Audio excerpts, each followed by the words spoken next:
بسم اللہ الرحمن الرحیم۔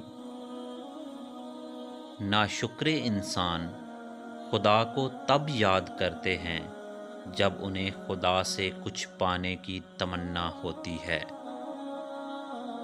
جب تمہاری مشکل حد سے زیادہ بڑھنے لگے تو سمجھ لو اللہ تعالیٰ تمہیں کوئی بلند مقام دینے لگا ہے۔ موت انسان کے جسم کو آتی ہے، کردار کو نہیں۔ اس لیے اپنا کردار اچھا بناؤ تاکہ مرنے کے بعد بھی یاد رہو۔ جب عرش والے کی مرضی ہوتی ہے تب فرش والوں کی ساری سازشیں بیکار ہو جاتی ہیں۔ رزق اور موت کا خوف نہ رکھو، یہ اختیار صرف اللہ کے پاس ہے۔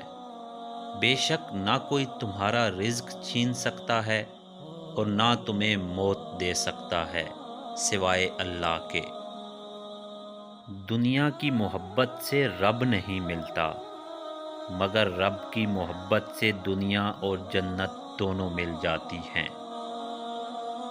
جب کسی ضرورت مند کی آواز تم تک پہنچے تو اللہ کا شکر ادا کرو کہ اس نے اپنے بندے کی مدد کے لیے تمہیں وسیلہ بنایا۔ توبہ قبول ہونے کی بڑی نشانی یہ ہے کہ اس کے بعد انسان کا دل گناہ سے ہٹ جاتا ہے۔ توبہ کا خیال خوش بختی کی علامت ہے، اور جو اپنے گناہ کو گناہ نہ سمجھے وہ بدبخت ہے۔ جو اللہ کے دیے ہوئے رزق کو کافی سمجھے وہ زندگی میں کبھی کسی کا محتاج نہیں ہوتا۔